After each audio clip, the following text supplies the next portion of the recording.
कमर गर्दन सीधी, आंखें बंद, सद्बुद्धि की प्रार्थना, उज्जवल भविष्य की मंगल कामना। गायत्री महामंत्र एक साथ एक स्वर में। ओम भूर्भुवः स्वः तत्सवितुर्वरेण्यं भर्गो देवस्य धीमहि धियो यो नः प्रचोदयात्। दोनों हाथों को रब कीजिए, धीरे धीरे आंखों को खोलेंगे। नोटपैड और पेन निकालिए, नोटपैड और पेन निकालेंगे।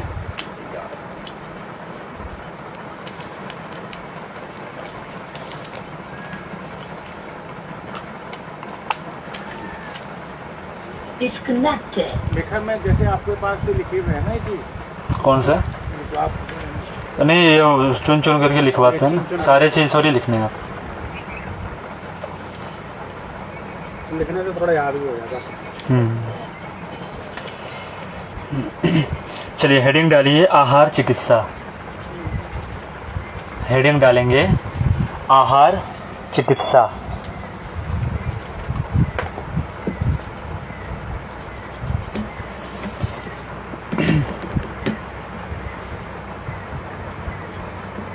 लिखें आहार चिकित्सा। आहार क्यों लेते हैं बताइए? भूख लगने का, बॉडी को एनर्जी देने के लिए। और क्यों लेते हैं आहार? जीवित रहने के लिए, कुछ ना कुछ पेट के लिए। और बताइए? ये सब तो बनावटी है, लेकिन हम आहार कुछ और के लिए करते हैं। टेस्ट के लिए करते हैं है ना, स्वाद के लिए। तो दो मुख्य कारण है आहार के लिए। लिखिए उसमें पहला लिखिए, पहला लिखिए शक्ति के लिए या ऊर्जा के लिए। शक्ति ऑब्लिक ऊर्जा। शक्ति पावर, एनर्जी पावर। शक्ति ऑब्लिक ऊर्जा के लिए। और दूसरा लिखिए स्वाद के लिए, टेस्ट के लिए। ये सबसे ज्यादा इम्पोर्टेंट है ना। इम्पोर्टेंट तो पहला ही है, लेकिन लेते हैं दूसरे के लिए। ये स्वाद वाला ही तो फिर है ना। स्वाद के लिए तो मोमोज खा रहे हैं, गोलगप्पे, चाट, पकोड़े, इसलिए तो खा रहे हैं स्वाद के लिए। तो दो कारण हो गए, पहले हो गए ऊर्जा या शक्ति के लिए, और दूसरा हो गए स्वाद के लिए। हम आहार लेते हैं या हम आहार ग्रहण करते हैं, ऐसे लिख दीजिए, पूरी सेंटेंस हो जाएगी। हम आहार लेते हैं या ग्रहण करते हैं।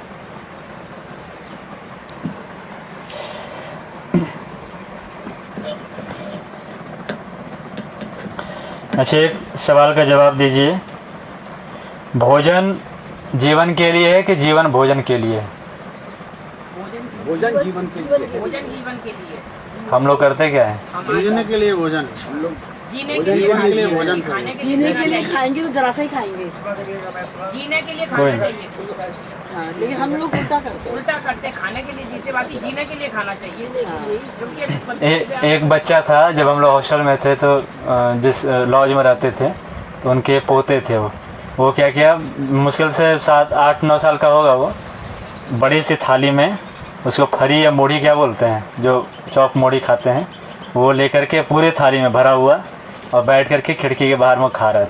ओम नाम था लड़का।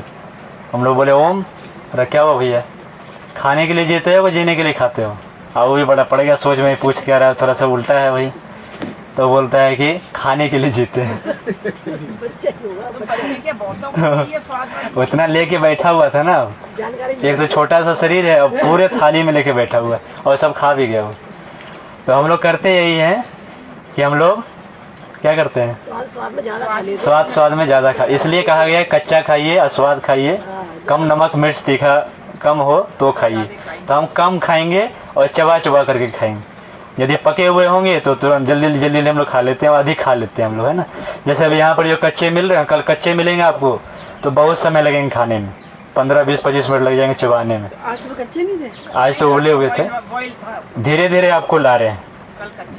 कल अमृताहार दिए थे, आज उबला हुआ दिए, कल कच्चा देंगे, गुरुवार को कुछ नहीं देंगे, उपवास, केवल रसाहार मिलेगा, केवल रसाहार रहेगी। और उसके अगले दिन फिर सलाद पर लाएंगे और फिर जितना ये 4-5 दिन में हम लोग अंदर डालेंगे उन सबको शनिवार को हम लोग बाहर कर देंगे। संघ प्रक्षालन से सब बाहर, है ना। तो हम लोग आंतों को उस लायक बनाते हैं, क्योंकि हम लोग आंतों को गरिष्ठ भोजन दे दे करके, है ना, तेज जो है मसाले मीठे ये सब डाल करके आंतों को हम लोग सिकोड़ दिया है ना, कड़े कर लिया आंतों। इसलिए जब कल आप लोग एनिमल लिए होंगे तो कोई आधा लीटर, कोई 750 ml इतना गया होगा, है ना। वो सब कहाँ गई पानी, सब आंतों ने सोख लिए। तो हम लोग पानी भी तो कम पीते हैं ना, पानी जो है 4 से 6 लीटर पीने चाहिए, हम लोग पानी पीते कहाँ है। अब याद कीजिए दिन भर में कितने पानी पिए। यहाँ तो पानी मुश्किल से आधा लीटर पी पा रहे हैं। नहीं, आप पी रहे हैं ना, पी पा कहाँ रहे, हम तो ज्यादा दे रहे हैं आपको, आप कम पी रहे हैं। तो वही बता रहे हैं पानी कितना हम लोग कम पी रहे हैं। 32 फीट की आते हैं, 32 फीट लंबी नाली को हम लोग कितना पानी चाहिए, 4 से 6 लीटर पानी चाहिए हमें। आने वहाँ डलवा देंगे, वो थोड़ा सा बता दिए। हाँ, तो पानी जो है पीना है, ठीक है। तो 2 भोजन करने का, आहार लेने का 2 मुख्य कारण है। एक कारण है आहार चिकित्सा में लिखेंगे हेडिंग में, आहार चिकित्सा के अंतर्गत आहार को 2 कारणों के लिए हम लोग ग्रहण करते हैं। पहला ऊर्जा या शक्ति के लिए, और दूसरा स्वाद के लिए। लेकिन दुर्भाग्य है कि हम लोग स्वाद के लिए अधिक ग्रहण करते हैं, नहीं तो फास्ट फूड के ठेले नहीं लगते रोड पर। स्वाद ही है वहाँ पर, शक्ति और ऊर्जा कौन सी, वहाँ विटामिन, कार्बोहाइड्रेट, प्रोटीन मिल रही है इसमें। मोमोज में कौन सी प्रोटीन रखी हुई है ना। तो ये सब हम लोग स्वाद के लिए करते हैं, इसलिए स्वाद पर कम जाइए और शक्ति और ऊर्जा के लिए ज़्यादा खाइए। गुरुजी कहते थे कि मनुष्य अपनी कब्र जिह्वा की नोक से खोदता है। हालांकि ये कहा हुआ है हकीम लुकमान का, उसको गुरुजी ने अपने पुस्तकों में कोट किए कि मनुष्य जो है अपनी कब्र अपने जिह्वा की नोक से खोदता है, मतलब अपने मरने की तैयारी स्वादेंद्रियों के द्वारा करता है। इसलिए गुरुजी ने कहा वासनाओं की सब 2 जो खुली हुई हमारे दरवाजे हैं वो 2 हैं, एक स्वादेंद्रिय मुंह, दूसरा कामेंद्रिया। कामेंद्रियों पर यदि काबू पाना है तो अपने स्वादेंद्रियों को नियंत्रण में डालिए, कामेंद्रियां सुस्त पड़ जाएगी, वासनाएं हमारी शांत हो जाएगी। इसलिए उपवास के विधान हमारे यहाँ बनाए गए थे कि उपवास कीजिए, उपवास करेंगे तो हमारी कामेंद्रियां शिथिल पड़ जाती। जो तामसिक व्यक्ति होते हैं वो ज़्यादा भोग विलास में लिप्त रहते हैं, है ना, उनकी कामेंद्रियां उछलती रहती है, चंचलता बढ़ जाती है। तो ऐसे लोग ज़्यादा दुष्कर्म करते हैं। और जो सात्विक प्रवृत्ति के व्यक्ति होते हैं वो उपवास या दैनिक अपने दिनचर्या नियमित होती है, नमक मीठा ये सब पर कंट्रोल होती है, तो कामेंद्रिया भी उनकी नियंत्रण में रहती। तो 2 हमारे गेट हैं खुले हुए, हमारे पतन का द्वार यही है, कामेंद्रिया और स्वादेंद्रिया। कामेंद्रिया को यदि कंट्रोल कर लें, उसके लिए स्वादेंद्रियों को नियंत्रण में लाने की आवश्यकता है। इसलिए अस्वाद व्रत का विधान बनाया गया है, सप्ताह में कम से कम 1 दिन। साप्ताहिक ना कर सकें तो 15 दिन में 1 दिन कीजिए। किसी एकादशी को चुनिए, किसी पूर्णिमा को चुनिए, किसी अमावस्या को चुनिए।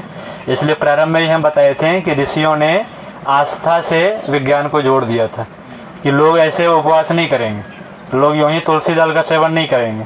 तो उन्होंने उसे आस्था से जोड़ दिया कि एकादशी को उपवास करेंगे तो भगवान विष्णु प्रसन्न हो जाएंगे, ये चीज आपको देंगे। 24 एकादशी है, 24वां एकादशी के 24 फल बता दिए गए। पुत्र प्राप्ति करना है तो पुत्रदा एकादशी करो, अलग अलग बताए गए।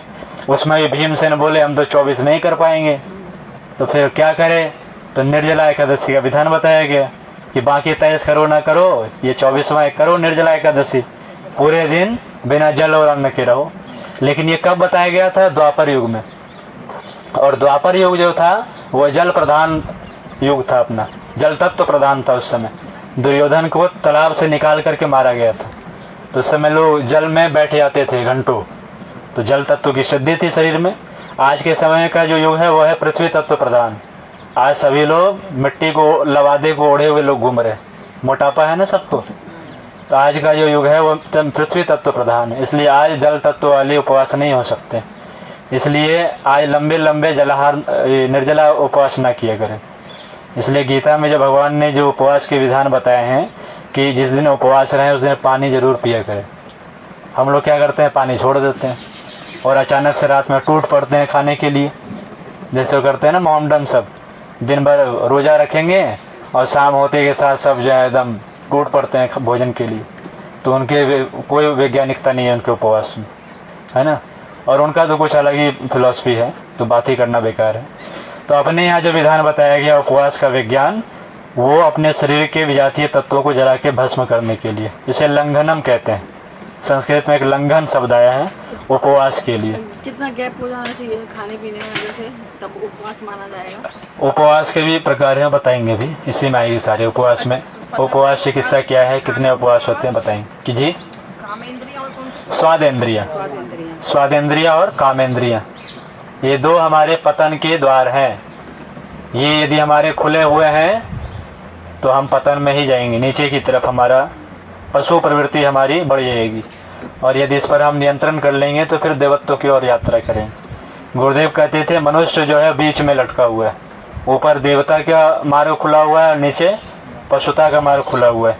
एक जगह गुरुजी ने किताब भी लिखा है कि मनुष्य पशु से उठा हुआ और देवत्व से गिरा हुआ, देवता से नीचे डाउनफॉल की तरफ है और पशुता से उठा हुआ बीच में। तो हमें अब निर्णय करना है कि पशुता की तरफ बढ़ना है कि देवत्व की तरफ बढ़ना है। और गुरुजी भी ये भी कहते हैं कि मनुष्य कुछ और नहीं बल्कि भटका हुआ देवता है। मनुष्य कुछ और नहीं है बल्कि भटक गया है देवता ही, बस अपने स्वरूप को भूल करके पशुता के मार्ग पर बढ़ चला है। जैसे रावण जो थे ब्राह्मण कुल में जन्म हुआ था, महर्षि विश्रवा के पुत्र थे, है ना, प्रजापति ब्रह्मा के वंश में उनका जन्म था, पुलत्स के पौत्र थे, लेकिन क्या किसी से जन्म होने के कारण उनके अंदर असुरत्व का गुण आ गया। वही फिर विभीषण में देवत्व वाले गुण थे, तो राम जी की भक्ति करी, राम को प्राप्त किया उन्होंने जीते जी। लेकिन जितने भी वैदिक वांग में थे सबके भाष्य रावण की, सभी तंत्र साधनाओं के ज्ञाता थे, है ना, इतना बाहुबल कि कैलाश पर्वत को उठा लिए एक हाथ में। तो सब कुछ होने के बाद भी उनके अंदर जो असुरत्व था वो उसे पशुता की ओर धकेल दिया, पतन की ओर ले गया और उनसे दुष्कर्म कराता है ना। तो इसलिए हमें ये चुनाव करना है कि हमें ऊपर जाना है कि नीचे जाना है। तो उसका एकमात्र माध्यम है अपने स्वादेंद्रियों को साधना, और स्वादेंद्रियों को साधने के लिए उपवास, साप्ताहिक उपवास करें। जो भी जिसे भी आप इष्ट मानते हो, जिसे भी आप आराध्य मानते हो, यदि शिव के उपासक हैं तो सोमवार को उपवास कीजिए, हनुमान जी के उपासक हैं मंगलवार का उपवास कीजिए, गणेश के उपासक है बुधवार का कीजिए, भगवान विष्णु के, कृष्ण के, लक्ष्मी के यदि उपासक हैं, गुरु के उपासक हैं, गुरुवार का कीजिए, देवी के किसी भी देवी के उपासक हैं शुक्रवार का कीजिए, है ना, माँ काली के या हनुमान जी के उपासक है शनिवार का कीजिए। और ये शनि ग्रह का आजकल बड़ा प्रचलन चला है समाज में, लोग ग्रहों से पिंड छुड़ाते हैं और लोग यहाँ है कि शनि को तेल चढ़ाए जा रहे हैं, कुछ भी चढ़ाए जा रहे हैं। शनि से तो लोग भागते हैं ना कि शनि तुम दूरी रहो, कहीं आ गए मेरे ग्रह में तो 12 साल तक कुंडली मार के बैठ जाओ। और लोग इतना भ्रम फैला दिए समाज में कि ग्रहों की पूजा कर रहे। जो ग्रहों के जो अधिपति उनका पूजा कीजिए ना, भगवान सूर्य का। सूर्य, सभी ग्रहों के अधिपति कौन है? भगवान सूर्य। तो सूर्य की उपासना कीजिए। हम कर रहे हैं ग्रहों की, अलग अलग ग्रहों की हम पूजा कर रहे हैं और बुला रहे हैं उनको अपने जीवन में। उनको दूर कीजिए ना। हनुमान जी के पैर के नीचे कौन दबा हुआ है? शनि दबा हुआ है। तो हनुमान जी की पूजा कीजिए ना, शनि की क्यों पूजा कर रहे हैं आप? ये सब मूर्खता, अज्ञानता है। इसलिए इन ग्रहों की पूजा ना करें, ग्रहों को दूर करने के लिए उपासना कीजिए। भगवान सूर्य की उपासना करें या हनुमान जी की उपासना कीजिए। गायत्री चालीसा में कहा गया है, ग्रह नक्षत्र ब्रह्मांड घनेरे सब गतिवान तुम्हारे प्रेरे। गायत्री की ही प्रेरणा से ग्रह नक्षत्र विश्व ब्रह्मांड गतिमान है। गायत्री की साधना कीजिए। गायत्री की साधना मतलब सूर्य की साधना। गायत्री महामंत्र से सूर्य की साधना कीजिए। सभी ग्रह गोचर आपके ठीक ठीक बने रहे। इसलिए अलग अलग ना करें कि मंगल का करें, बुध का करें, शुक्र आपका खराब हो गया, आपका शनि खराब हो गया, आप ये अंगूठी पहन लो, आप ये जड़ी चढ़ा लो, आप वो कर लो। वो सब नहीं। ज्यादा करना है तो शनिवार को पीपल में जल डालना शुरू कीजिए। सारे देवताओं का वास पीपल में, देवता सभी प्रसन्न हैं, ग्रह गोचर हमारे से भी शांत हो जाए। और ग्रह कुछ और नहीं, हमारे ही दुष्कर्म है, हमारे कुकृत्य वापस लौट करके हमारे ही पास आते हैं। और ग्रह को उतना नहीं पड़ा हुआ है कि आपके पीछे पड़ जाए। और शनि तो इतना बड़ा है कि आपके ऊपर गिरेगा तो चटनी बन जाएंगे, पता ही नहीं चलेगा आपके ऊपर। लोग कहते हैं शनि सवार हो गया। शनि कहाँ सवार हो जाएगा? इतना बड़ा ग्रह है शनि, आपके ऊपर गिरा तो कुछ उम्र निकल जाएगी आप। इतनी बड़ी ग्रह है गुरु, आपके ऊपर गिरा कुछ उम्र निकल जाएगी आप। इसलिए उन ज्योतिषाचार्य जो आजकल भी आए हैं ना, सब ठगने के लिए सब पहुंच गए। जो ज्योतिषाचार्य हुए, भास्कराचार्य हुए, महर्षि भृगु हुए, जिन्हें ज्योतिष के जनक कहे जाते हैं, इन्हें पढ़िए ना, आर्यभट्ट को पढ़िए, इन लोग क्या कहते हैं उसके बारे में, ग्रह गोचर के बारे में। हम लोग आजकल के तांत्रिकों के पीछे पड़ जाते हैं। उनको तो अंगूठी बेचना है, उनको ताबीज बेचना है, उनको अपनी चलाना है। उन चक्कर में ना पड़े, हनुमान जी की साधना करें, सूर्य की साधना करें, किसी प्रकार के ग्रह गोचर आपके ऊपर नहीं पड़ेंगे। सिंपल सा फॉर्मूला है ना। और अपने कर्मों को सुधारिए बस। आप यदि अपने भाई से नाराजगी रखते हैं, भाई से झगड़ा झंझट करते हैं, माता पिता को यदि कष्ट देते हैं, वृद्धाश्रम में यदि ले आकर डाल देते हैं, आपके सभी ग्रह आपके प्रतिकूल होंगे, अनुकूल कभी नहीं हो सकता है। पति पत्नी में आपस में झगड़ा होते हैं, मंगल आपके खराब रहेंगे। भाई बहन में यदि झगड़ा है, मंगल आपके खराब रहेंगे। आप पढ़ने बैठोगे ही नहीं, स्वाध्याय करोगे ही नहीं, गुरु का सम्मान करोगे नहीं, गुरु आपका खराब रहेगा। इस तरह से ग्रह बिगड़ते हैं हमारे कर्मों के कारण हमारे ग्रह अनुकूल नहीं बन पाते। हम दौड़ते रहते हैं, कभी बागेश्वर धाम पहुंच गए, कभी दतिया पहुंच गए, कभी ज्वाला जी पहुंच गए, तांत्रिक पीठ खोजते रहते हैं। अब वो लोग जो बोलते हैं उसके सुनिए तो। बागेश्वर धाम वाले तो खुद ही बोल रहे हैं यार हनुमान जी की पूजा करो, दतिया वाले खुद ही बोल रहे हैं देवी की उपासना करो, वो नहीं सुनेंगे हम। हमें तो बस बाबा हमको फार्मूला दे दीजिए, ताबीज दे दीजिए, झाड़ दीजिए, कुछ नहीं होने वाला, सब साइकोलॉजिकल। क्योंकि हम दिमाग में बिठा लिए हैं कि हम अंगूठी पहनेंगे तो ही ठीक होंगे। हम दिमाग में बिठा लिए हैं कि मौलाना पानी में थूक करके दे देगा और थूका हुआ पानी हम पिएंगे तो ही ठीक होंगे। वो मौलाना थूका हुआ तेल देगा, उस तेल को हम लगाएंगे तो ही ठीक होंगे। तो आप थूका हुआ पीते और चाटते रहिए और आपको थूक थूक कर पिलाता रहेगा, आपका धर्म भ्रष्ट करता रहेगा, है ना। तो उन चक्करों में ना पड़िए। लता जी जब गई तो शाहरुख खान आकर थूक के चले गए, कौन क्या कर लिए। यदि आज वो कोई हिंदू होता है तो आज मुसलमान गर्दन काट दिया होता, यही करता ना। तो इसलिए उन चीज़ों से बचिए और अपने सनातन धर्म की ओर लौटिए। अपने धर्म शास्त्रों का अध्ययन करना शुरू कीजिए। जिस धर्म शास्त्रों को पढ़ करके दुनिया कहाँ से कहाँ पहुँच रही है, उन धर्म शास्त्रों को हमने पढ़ना छोड़ दिया। ज्योतिष पढ़ना है, गुरुजी की किताब है ज्योतिष की, और कैसे उसको पढ़िए, क्या लिखते हैं गुरुजी, फलित ज्योतिषी क्या उस पर लिखिए, तो पढ़िए उस चीज़ों। दुनिया की कोई भी ऐसी समस्या नहीं इस पर गुरुजी ने नहीं लिखा, हर चीज पर गुरुजी ने लिखा। दूध कैसे पिए इस पर भी गुरुजी ने लिखा है। अच्छा, दूध कैसे पिए, और इस पर हमारे यूनिवर्सिटी में डिएटेशन किया एक लड़के ने, हम लोग बड़ा हंस रहे थे यार, इस पर भी डिएटेशन होता है। दूध कैसे पिए, उनके तरीके लिखे हुए 30 पेज में पुस्तक है, दूध किस प्रकार से पिया जाता है। गमले में स्वास्थ्य, हम लोग कहते हैं ना मल्टी स्टोरी बिल्डिंग में रहते हैं, जगह तो है ही नहीं पौधे लगाने के लिए। गुरुजी बोले छोड़ेंगे तो हम कहीं नहीं, गमला खरीद के लाओ, उसमें लगाओ एलोवेरा, उसमें लगाओ तुलसी, उसमें लगाओ शंखपुष्पी, और उस अपना घर में खुद ही हॉस्पिटल बनाओ, बाहर जाने की आवश्यकता नहीं। गमले में स्वास्थ्य। मसाला वाटिका कहाँ बनाइए, किचन को बनाइए। किचन में हम लोग रिफाइन तेल, सफेद नमक, ये चीनी सब ला के डालते हैं हम लोग, एसी फ्रिज सब घुसाते हैं उससे मिला के। उसको हटाइए, मसाला वाटिका बनाइए अपने किचन को। बीमार जब भी पड़िए दौड़ करके भागिए किचन में, रसोई में भागिए, वहाँ सारी औषधि आपकी रखी हुई है, काली मिर्च भी है, अजवाइन भी है, सब कुछ है वहाँ पर, बस केवल जानने की आवश्यकता है। यहाँ कौन से आपको हम मेडिकल शॉप से दे रहे हैं लाकर, रात में जो काढ़ा पी रहे हैं वो लौंग इलायची दालचीनी सब निकाल के आपको देते हैं पीने के लिए। तो किचन की तरफ भागिए, दादी नानी के नुस्खे को पढ़िए, उसको मजाक में मत उड़ाइए कि दादी नानी के नुस्खे हैं इसमें क्या रखा हुआ है, सब उसी में रखा हुआ है।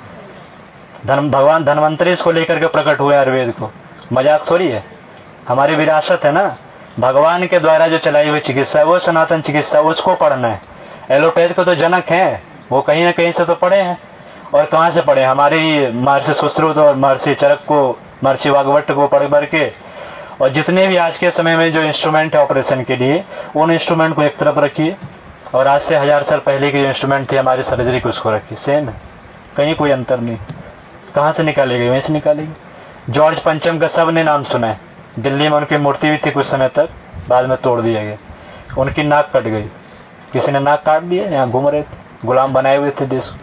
अब दौड़े दौड़े भागे, तो कहते हैं नाक कटना मैं कि बेइज्जती होना, कहते हैं नाक कट गई हमारी, बेइज्जती होगी। अब वो करे क्या, वो लेके घूम रहा है नाक कटा हुआ नाक, तो कहते हैं कि ये किसी गांव में पहुंचा हुआ, और गांव में जैसे हम लोग नाई कहते हैं जो हमारा बाल दाढ़ी बनाता है, उस नाई ने उसका ऑपरेशन किया, और सबसे पहले जो सर्जरी हुई थी उस नाई ने की उसकी। अब सोचिए उस समय हमारे यहाँ इतनी डेवलप थी विद्या, जहाँ दुनिया में कुछ नहीं, एक टैबलेट भी नहीं था, उस समय हमारे यहाँ सर्जरी हुआ करता था। आज जो नाई जिसे हम कहते हैं, उस समय का डॉक्टर था वो, मेडिकल डॉक्टर था वो, हम लोग उस पर अछूत जाति में डाल दी, तू नाई है, तू धोबी है, तू चमार है, तू कुछ है। और जितने भी एससी हम लोग बोलते हैं ना, ये सब हमारे यहाँ विज्ञान के सब दाता थे, ये सब हमारे यहाँ दक्षिण भारत में इतने मंदिर का निर्माण हुआ है, किसी भी मंदिर के किसी भी कोने में जाकर के आप एक बार बोल दो पूरे मंदिर में गूंजता रहेगा। और आज हमारे यहाँ टेक्नोलॉजी समाप्त हो गई। कई ऐसे मंदिर है जो बिना जमीन में लगे हुए ही खड़े हैं, ऊपर हवा में, नीचे सब बेडशीट क्रॉस करा दो। ऐसे ऐसे मंदिर है हमारे। जितने भी चक्र होते हैं अलग अलग देवियों के, उन चक्रों के आधार पर मंदिरों का निर्माण किया गया है ताकि कॉस्मिक एनर्जी को खींच सके। हम लोग मंदिर में जाते हैं, बस हाथ जोड़े, मनोकामना, खड़े खड़े निकल जाते हैं। और भैया को भी बताएंगे, मोहन भैया, दर्शन क्या होता है। हम जाते हैं ना मंदिर में दर्शन करने, दर्शन क्या होता है? दर्शन को इंग्लिश में कहते हैं फिलॉसफी, है ना, डॉक्टर इन फिलॉसफी कहते हैं PhD में। तो फिलॉसफी क्या है मंदिर का? मंदिर बनाया क्यों गया था? तो मंदिर में जब भी कभी जाएं तो आप बैठा कीजिए जाकर के मंदिर में, उस एनर्जी को फील किया कीजिए। मंदिरों का निर्माण एक विशेष प्रकार से किया जाता है। आज की तरह नहीं किया जाता है रोड पर कहीं पर घेरने के लिए और कब्जा करने के लिए डाल दिया, बैठ गए, एक हनुमान जी डाल दिए, एक पत्थर डाल करके बैठ गए अपने दुकान चलाने के लिए। उस तरीके से नहीं था। जितने भी ज्योतिर्लिंग बनाए गए हैं, 12 ज्योतिर्लिंग, उन सभी का एक स्थान है, प्रमुख स्थानों पर स्थापित किया गया। 51 शक्तिपीठों को प्रमुख स्थानों पर स्थापित किया गया। चारों धाम को वैसे केंद्र बनाकर स्थापित किया गया। इसलिए कभी इन शक्तिपीठों पर जाइए तो आप बैठिए, किसी कोने को पकड़िए, आराम से बैठिए, अनुभव कीजिए उस ऊर्जा को। केवल जाइए, है माता जी बच्चे दे दो, नौकरी दे दो, शांति दे दो, मत कीजिए, जाकर के अनुभव कीजिए। बोलिए। वहाँ क्या करना चाहिए? जब मंदिर में बहुत रश होता है अंदर से बाहर तक, और हम गए हैं खूब अच्छी तरह दर्शन करने के लिए, चाहते हैं भगवान के दर्शन हमें हो जाए। जैसे आपने बताया कि बैठना चाहिए, ये हमको भी किसी ने पहले बताया था, यानी मंदिर में जाकर 2 मिनट जरूर बैठना चाहिए। वहाँ फिर हमें क्या करना चाहिए? वही बता रहे ना, अब रसे उसमें भीड़ भाड़ तो रहेंगी, लोग वही मनोकामना वाले लोग हैं, तो बैठने की बिल्कुल जगह नहीं मिलती, कोने में जाकर के कहीं भी बैठ जाइए, कहीं घुसने तक की जगह नहीं तो मिलती। थोड़ी देर वेट कर लीजिए या पता कर लीजिए कि कब खाली रहती। हम भी वैसे ही करते हैं ना, आज अभी नहीं जाएंगे, जितने भी शक्तिपीठ हैं अभी खाली होंगे। कब भीड़ लगाएंगे? नवरात्रि में, क्योंकि नवरात्रि में देवी जी प्रसन्न हो जाएंगे। समय देख के जाओ। तो जब खाली रहे तब जाइए ना। अब अभी बाबा धाम पूरा खाली होगा, जितने भी शिव मंदिर सब खाली, सावन में एकदम भरे हुए हैं लोग, एक दूसरे पर माथे पटके जा रहे, पंडे जो हैं वो लाठी बरसाए जा रहे हैं। क्या होने वाला है उससे? आप खाली समय में जाइए, आराम से बैठिए, अनुभव कीजिए उस चीज़ को। भगवान सर्वत्र है, हर जगह, हरि व्यापक, सर्वत्र समान है, हर समय है, हर जगह बराबर है, कहीं भी 50 ग्राम 100 ग्राम नहीं, हर जगह बराबर है, कहीं कम ज़्यादा नहीं, समान रूप से हर समय उपलब्ध है। बस हमारा ही दुर्भाग्य है कि हम अनुभव नहीं करते। चलिए आहार पर अगला लिखिए, अब बहुत लंबी ले ली इस पर। लिखिए आहार के प्रकार। आहार के प्रकार, आहार को फूड नहीं कहते हैं, आहार को आहार ही कहते हैं। अंग्रेजी में शब्द नहीं है, इसलिए चाचा, मामा, ताऊ सबको अंकल कह देते हैं। आहार को आहार लिखिए, चाहे इंग्लिश हो या हिंदी हो। आहार के प्रकार, पहला लिखिए खाना, पहला लिखिए खाना, सब खाते हैं। अब लिखिए डैश देके लिखिए खाया जाता है, खाना डैश खाया जाता है, खाना को हम लोग खाते हैं। और खाना कहाँ खाया जाता है? कॉमा देके लिखिए होटल, होटलों में या घर से बाहर, होटल या घर से बाहर।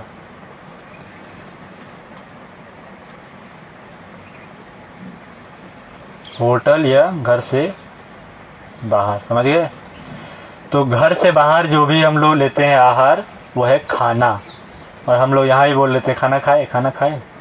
तो खाना को खाया जाता है, खाना को खाते हैं घर से बाहर, और उसमें संस्कार का लेस मात्र भी अंश नहीं होता है, क्योंकि खाना को इसलिए ही खिलाया जाता है कि हम नोटों के लिए, कमाने के लिए, खाना प्रोफेशनल है ना। मोमोज को टेस्टी इसलिए बनाया जाता है कि आप 2 की जगह 4 खाइए ताकि मेरा पेट भरे। समोसे को इसलिए बनाया जाता है टेस्टी कि आप 1 की जगह 2 खाइए। उसमें थोड़ा चटनी भी डाले जाते हैं, थोड़ा खटाई भी डाल देते हैं लोग, ताकि आप और खाइए।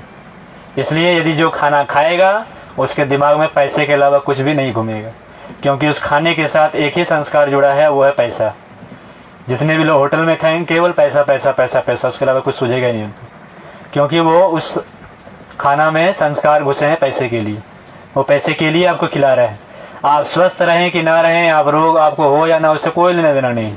वो एक ही तेल में सप्ताह भर निकाल देगा आपको, बस पैसा के लिए चाहिए उसको, है ना। पसीने पोछे जा रहा है और उसी से आटा गूंथे जा रहा है, पसीना कहीं खुजलाया जा रहा है और उसी हाथ से आपको गोलगप्पे खिलाए जा रहे हैं, तो हम लोग बीमारी भी वहीं से उठा उठा के लाते हैं। इसलिए खाना को नहीं खाना है। तो फिर खाएं क्या? दूसरा लिखिए भोजन। दूसरा लिखिए भोजन, डैश दे करके लिखिए ग्रहण किया जाता है। भोजन को खाया नहीं जाता, भोजन को ग्रहण किया जाता है। कहाँ करते हैं? घर पर। कॉमा लेके लिखिए घर पर।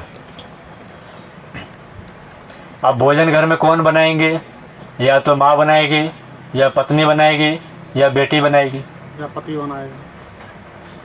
हाँ, जो महिलाएं उसके लिए पति, लेकिन दुर्भाग्य है पति को भोजन ना बनाना पड़े, माता ही बना करके खिलाएं। यदि कोई अस्वस्थ हो तो फिर पति भी बना के खिलाएं। ये नहीं कि अस्वस्थ पड़ी है उसके बाद भी झगड़ा झंझट किए जा रहे हैं कि बनाओ, क्योंकि अस्वस्थ है मतलब कहीं ना कहीं उसके शरीर में विजातीय तत्व हैं। यदि वो बनाएंगी तो वो तत्व हो सकता है कि भोजन में जाएं। इसलिए जो उनकी मासिक धर्म जो चलती है उसमें मना कर दिया जाता है, पूजा पाठ भोजन सबसे उनको दूर, क्योंकि विजातीय तत्व जो बाहर होते हैं वो भोजन के संसर्ग में ना है। और भोजन जो है वो हमारा एब्जॉर्बिंग पावर सबसे अधिक होता है। आप जो भी बोलते हैं भोजन ले लेता है। तो इसलिए हमारे शरीर के जो औरे हैं, जो कीटाणु सब घूमते हैं, वो सब भोजन ले लेगा। तो एक के चक्कर में पूरे घर जो है बीमार पड़ेंगे। इसलिए जब मेंस्ट्रुअल साइकिल जब चलती है तो उस समय उनको मना कर दिया जाता है। और यही कारण है कि दक्षिण भारत के मंदिरों में महिलाओं को प्रतिबंध किया गया था, क्योंकि अब किसके चल रही है किसकी नहीं चल रही है पूछा तो नहीं जाएगा हर लोगों से, इसलिए बंद ही कर दिया गया था। और सबसे पूछ के थोड़ी बोले आपके चल रहे हैं, आपके चल रहे हैं, तो ये थोड़ा सा पूछने भी और लगता है। मीनाक्षी टेम्पल में बंद था बस। हाँ, इसलिए सबरीमाला नहीं था। सबरीमाला केरल वाला जो बहुत केस चला लंबा चौड़ा, तो उसमें बंद किया गया। और दुर्भाग्य तो देखिए जो लड़ रहा था वो खुद ही मस्जिद में आज तक किसी को एंट्री नहीं दी, और वही लड़ रहा है, अगेंस्ट में कर रहा है। खैर जो भी है, तो इसलिए जो है मंदिरों में और भोजन ये शुभ कार्यों में उनको रोका गया है। ठीक है, तो भोजन को ग्रहण करते हैं, और भोजन को घर में माताएं बहनें या बेटी घर में भोजन बनाती है। भोजन बनाने के नियम क्या है कि हम कुछ गुनगुनाएं। बॉलीवुड गाना नहीं, लोरी गाएं, कुछ भजन गाएं, कुछ मंत्र गाएं। इसलिए गाएं कि जो भी हम गाते हैं वो सभी भोजन ग्रहण कर लेते हैं, भोजन के साथ वो समाहित हो जाता है, और जो भी उस भोजन को ग्रहण करेगा उसके अंदर भी वैसे ही विचार जाएंगे। इसलिए कभी भी क्रोधित होकर के, उदास होकर के, तनाव में आकर के भोजन को नहीं बनाएं। इसलिए कहा गया है कि जब हम लोग चलाएं भी भोजन तो जोर जोर से पटके नहीं, आवाज ना करें। आवाज वही करेंगे जो गुस्से में, वो जल्दी कुछ भी बोलते जाएंगे और चलाते जाएंगे, लोग खा ले तू कर ले, तो इस तरीके से ना करें। थोड़ा पानी पी लें, थोड़ा शांत हो जाए, आधा घंटा बाद बनाइए, लेकिन शांत चित्त होकर के, एकाग्र होकर के भोजन को बनाइए। मोबाइल चला करके, सास बहू के सीरियल खोल करके सब करके ना बनाइए। दिमाग आपका पूरा भोजन की तरफ होना चाहिए। भोजन इस रूप में बनाइए कि हम औषधि तैयार कर रहे हैं, क्योंकि आहार ही हमारी औषधि है। उस भोजन को जो भी ग्रहण करे वो स्वस्थ हो, ना कि बीमार पड़े। आजकल लोग बीमार इसलिए भी पड़ रहे हैं कि आजकल घर में भी भोजन नहीं, खाना बनना शुरू हो गया। इसलिए खाना नहीं, भोजन। तो घर में लोगों को संस्कार दीजिए कि खाना नहीं खाएंगे, भोजन बनाई हो तो भोजन खाएंगे, करेंगे, भोजन ग्रहण करेंगे। तो घर में भी उच्चारण शुरू कीजिए भोजन, है ना। लोगों को बोलिए भोजन बन गया क्या, भोजन पर आओ, भोजन करना है ना। इस तरीके से खाना बाहर के लिए यूज कीजिए, पार्टी सब में जाइए तो खाना, लेकिन खाना कम से कम, भोजन अधिक। इसलिए भोजन किया जाता था, खाना नहीं किया जाता। पहले जो अतिथि आते थे उन्हें भी भोजन कराया जाता। आज तो दुर्भाग्य ये हो गया कि पति और पत्नी दोनों चलते हैं बाहर, चलो आज चलते हैं कि बाहर भोजन खाना खाते हैं। तो ये तो दुर्भाग्य हो गया ना आज के समय में, क्योंकि आलस हो गया, लोग बनाना नहीं चाहते, तो इसलिए लोग बाहर जाते हैं। आज चलते हैं बाहर, सारे जो गेस्ट भी आएंगे तो पहले एक जो शर्मिंदगी की बात होती थी कि जो बाहर से लोग आए हैं बाहर ले आते थे हम लोग भोजन कराने, तो एक शर्मिंदगी होती थी। लेकिन अब तो ये फैशन हो गया, बाहर ही चलते हैं, आज वहीं करें, आज इस होटल में करेंगे, आज उस होटल में करें। तो इन प्रथाओं को बंद कीजिए, घर में भोजन बनाना शुरू कीजिए, क्योंकि जब तक हम घर में भोजन नहीं बनाएंगे हम भगवान को भोग नहीं लगा पाएंगे, और भगवान हमारे रह जाएंगे भूखे। लड्डू गोपाल घर में रखिए या किसी को भी रखिए, भोजन तो कराना होगा। इसलिए घर में भोजन बनाइए, और सात्विक भोजन बनाइए, वो भी बताएंगे कि भोजन के क्या प्रकार। अगला लिखिए, तीसरा सर्वोत्तम आहार कौन सा है, प्रसाद। तीसरा नंबर लिखिए प्रसाद।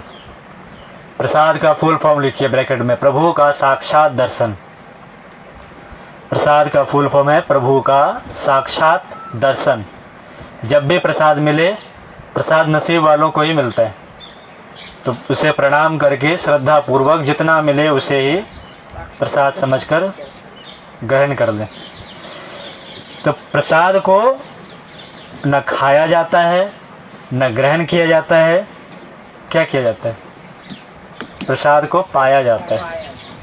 प्रसाद को पाते हैं, प्रसाद को पाया जाता है। इसलिए जब जाएंगे खास करके इस्कॉन के मंदिरों में, तो वहाँ पर लोग यही कहते हैं, प्रभु जी प्रसाद पा लिए, या प्रभु जी प्रसाद पाओगे। तो प्रसाद को पाया जाता है, खाया नहीं जाता है और ना ही ग्रहण किया जाता है। तो प्रसाद को पाते हैं, खुशनसीब होते हैं, इन्हें प्रसाद मिलता है ना। इसलिए प्रसाद को पाए। और प्रसाद तो मंदिर में ही मिलेंगे, तो घर में प्रसाद कैसे बनाएं? तो जो हमारा भोजन है, उस भोजन को 3 बार 5 बार गायत्री महामंत्र बोल करके, कुछ भी ना है, हालांकि मंत्र है, भोजन के मंत्र भी हैं। भोजन मंत्र यदि याद ना हो तो गायत्री मंत्र तो आता है, या और भी कोई मंत्र आता है। ना कुछ आए तो ओम तो बोलने आता है, ओम बोल करके प्रणाम कर लीजिए और भगवान से निवेदन कीजिए कि भगवान आपने हमारा सौभाग्य कि आप हमें भोजन दे रहे हैं। तो धन्यवाद करके उस भोजन को भगवान को समर्पित करके प्रणाम करके भोजन को पाइए। तो भोजन आपके प्रसाद बन जाएंगे। आप जो भी ग्रहण करेंगे, जो भी पाएंगे, वो आपके लिए औषधि के रूप में आ जाएंगे। इसी तरीके से जब माता मीरा ने विष को ग्रहण किया, भगवान कृष्ण को समर्पित करके जब विष का प्याला मीराबाई पी गई तो अमृत में बदल गए, क्योंकि विष को पी कौन गए? भगवान कृष्ण। और अमृत किनके पास है? भगवान के पास। तो अमृत दे दिए और विष का पान कर गए, है ना। इसलिए यदि किसी प्रकार के विषाक्त तत्व यदि आपके भोजन में गलती से आ भी गए होंगे, तो उस भोजन के विषाक्त तत्व को भगवान खींच लेंगे और आपके लिए अमृत छोड़ देंगे। लेकिन भगवान को बुलाएंगे तब ना। हम लोग भगवान को बुलाते कहाँ, टूट पड़ते हैं भोजन को। और आजकल इतनी गंदी आदत हो गई है कि चूल्हे पर चढ़े चढ़े भोजन को चखने की परंपरा हो गई। चढ़ा हुआ है और लोग लेकर के नमक ठीक है खा लेंगे, फिर उसे जूठे हाथ से चलाएं। इतना गंदा आदत है इसे। कहा तो ये गया है कि भोजन में एक बार जो नमक, जो भी आप डालते हो नमक मीठा, वो जैसा पड़ जाए उसको खा लीजिए प्रसाद समझकर। हम लोग ऊपर से नमक डाल के खा रहे हैं, ऊपर से चीनी लेकर खा रहे हैं। ये सब गंदी आदत। ऊपर से नमक लेकर के खाने से थायराइड की बीमारी होती है। कच्चा नमक कभी ना खाएं। नमक को जब भी डाले भोजन में, उसमें उबाल आने चाहिए 5 से 7 मिनट, है ना। कोई भी नमक डालें, सेंधा नमक, काला नमक, उसमें उबाल आने चाहिए, उबलने चाहिए, हीट लगने चाहिए नमक में, सॉल्ट में, ताकि उसकी जो केमिकल वाली प्रॉपर्टीज है वो उड़ करके निकल जाए बाहर।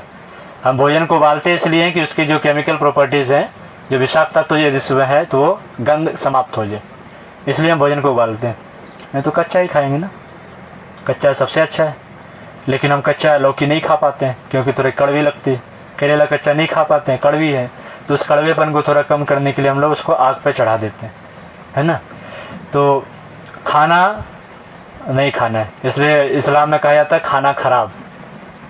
दूसरा है भोजन ग्रहण कीजिए, लेकिन प्रसाद बना के कर पाए तो सबसे अच्छा। प्रसाद बना करके मतलब प्रभु को समर्पण करके किया हुआ भोजन, गायत्री महामंत्र के साथ भोजन को लें।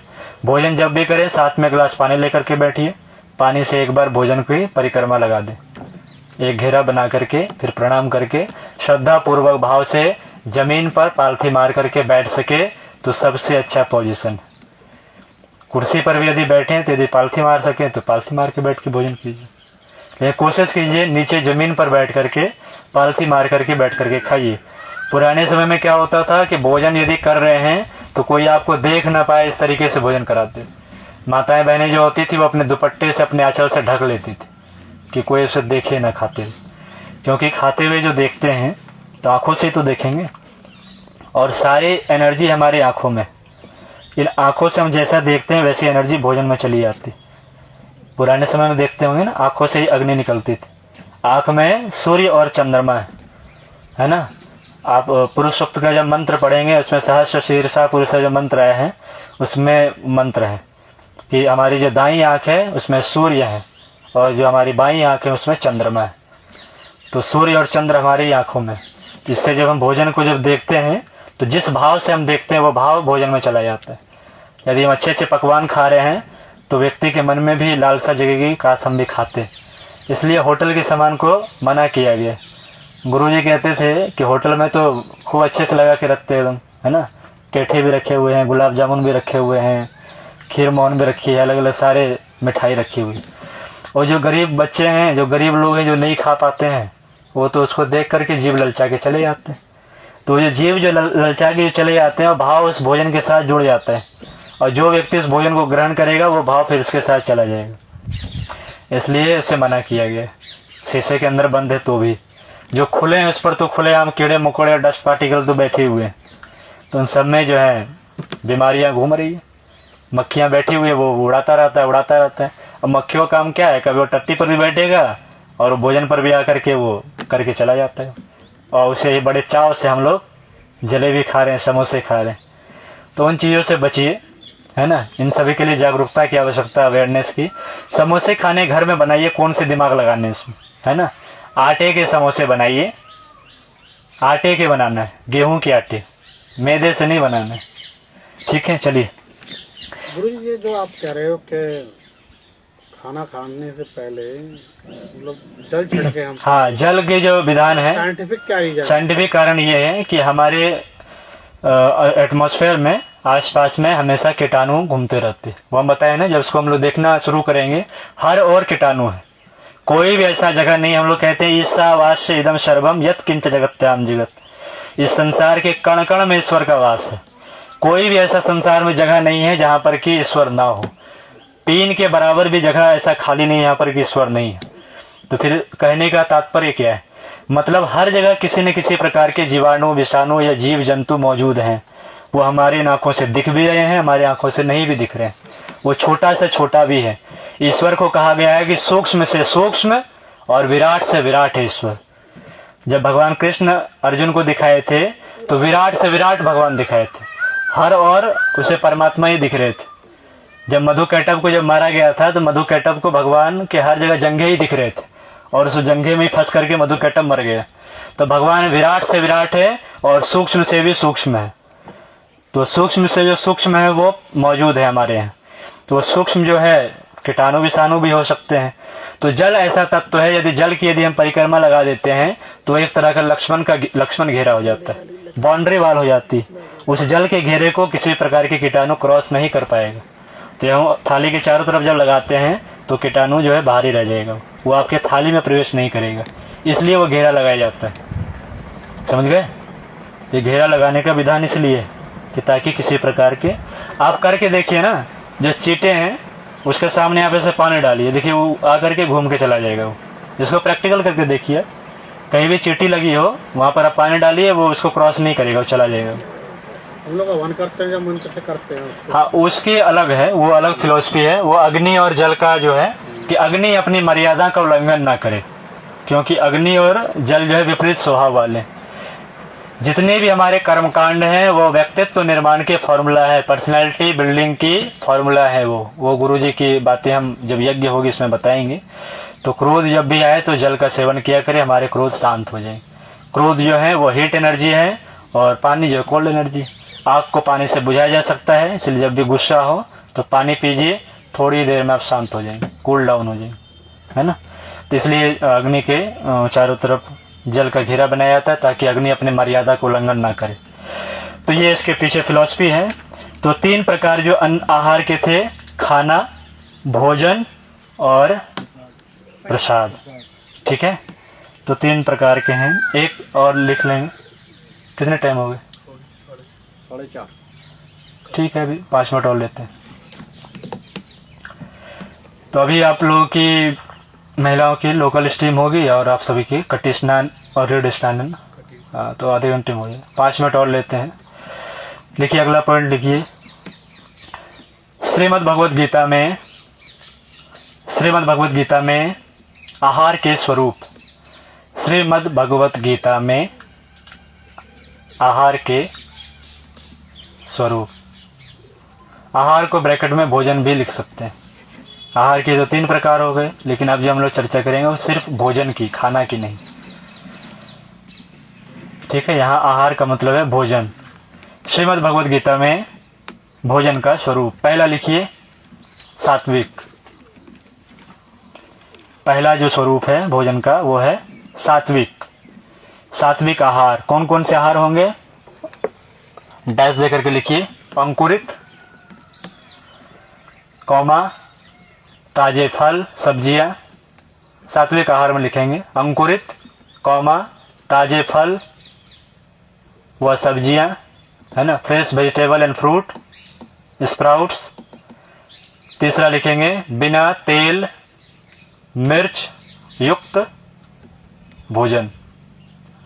बिना तेल मिर्च युक्त भोजन। ये सब सात्विक आहार है। अब सात्विक आहार लेने से होता क्या है? हमारा चित्त शांत होता है। देखिए, चित्त की शांति, प्रसन्नता, स्फूर्ति, चित्त की शांति, प्रसन्नता,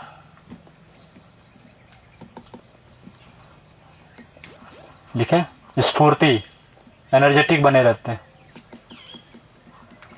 ये सब सात्विक आहार लेने के फायदे हैं। अगला लिखिए स्वरूप राजसिक। अगला स्वरूप लिखिए राजसिक। राजसिक। हाँ, राजसिक।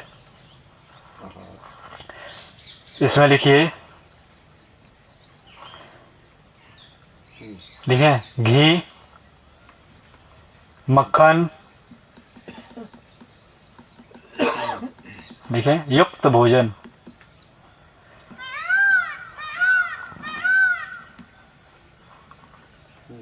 लिखें इसमें जो है आप तेल या मिर्च जो है वो हल्का हो, लेकिन ज़्यादा तीखा ना हो। हल्के तेल मसाले,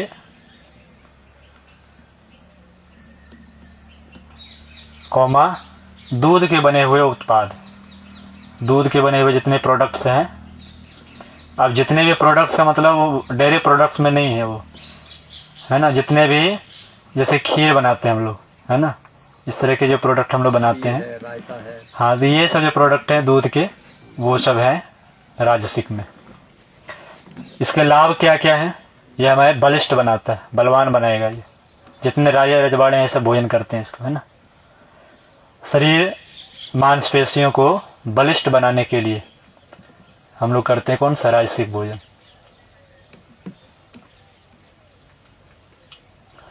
अगला लिखिए तीसरा तामसिक। तामसिक भोजन लिखिए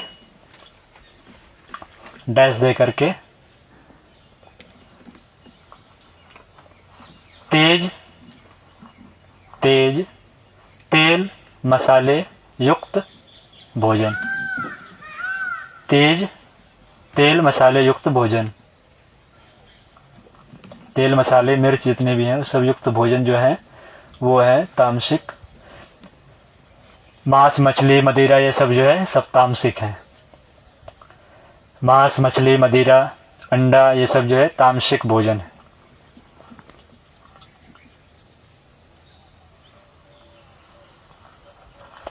लिखें प्याज लहसुन किस में आता है?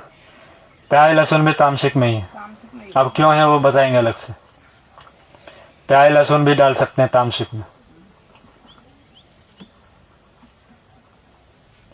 है ना। ये सब जो है आपके तामसिक भोजन। इसके क्या क्या होते हैं इसे ग्रहण करने से? लिखिए उदासी, आलस्य,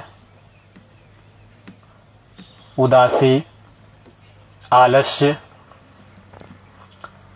तेज रहित चेहरा, चेहरे पर कोई तेज ही नहीं होगा, है ना। प्रमाद, मन से आप आलसी रहेंगे। चिड़चिड़ापन बना रहेगा, क्रोधी स्वभाव रहेगा, कामुक प्रवृत्ति बढ़ जाएगी, कामुकता बढ़ेगी, वासनात्मक चिंतन आएंगे, है ना। चिंतन हमारी विकृत हो जाएगी, लड़ाकू बन जाएगा। वही चिड़चिड़ापन, लड़ाकू स्वभाव जो है ना। ये सभी हानियां हैं इस भोजन को करने के लिए। अब करता कौन कौन है? जो साधु प्रवृत्ति के व्यक्ति होते हैं, जो संत होते हैं, महात्मा होते हैं, तपस्वी होते हैं, वो करते हैं सात्विक भोजन। जो राजे रजवाड़े होते हैं, पहलवान होते हैं, वो सब करते हैं राजसिक भोजन। जिन्हें शरीर से जिन्हें काम लेना है वो राजसिक भोजन करते हैं, जिन्हें मन से काम लेना है वो सात्विक भोजन करते हैं, और जिन्हें कोई काम ही नहीं करना, बस काम केवल बिगाड़ना है, वो सब करते हैं तामसिक भोजन। असुर प्रवृत्ति वाले जितने लोग हैं वो सब तामसिक करते हैं, और दुर्भाग्य है कि आज तीसरा वाला जो है बढ़ा हुआ है ना लोग। और एक वर्ग तो हमारे यहाँ इसी के लिए लगा हुआ है कि हिंदुओं को कैसे आहत किया जाए, गौ की हत्या कैसे की जाए। तो सब तामसिक प्रवृत्ति वाले लोग हैं, और आज का असुर यही है, और इसके नाश में धर्म ही धर्म है। भगवान कृष्ण ने कहा है ना कि अधर्मियों का नाश करने में पुण्य की प्राप्ति है, इसके नाश करने में कोई पाप नहीं लगने वाला, सब असुर हैं सब। तो ये 3 स्वरूप है हमारे यहाँ भोजन के। ठीक, अब आगे की चर्चा हम लोग शाम में करेंगे, ठीक है। तो अभी की चिकित्सा के लिए पहुंचेंगे आप सब, शांति पाठ करें। ओम विश्वानि देव सवितर्दुरितानि पराशुव यद्भद्रं तन्नयाशुव। ओम शांति शांति शांति सर्वारिष्टेषु शांतिर्भवतु। हाथों को रब कीजिए, आंखों से लगाइए, सभी को प्रणाम, एक दूसरे को प्रणाम करें, प्रणाम प्रणाम प्रणाम। और अपने बैग से आई वॉश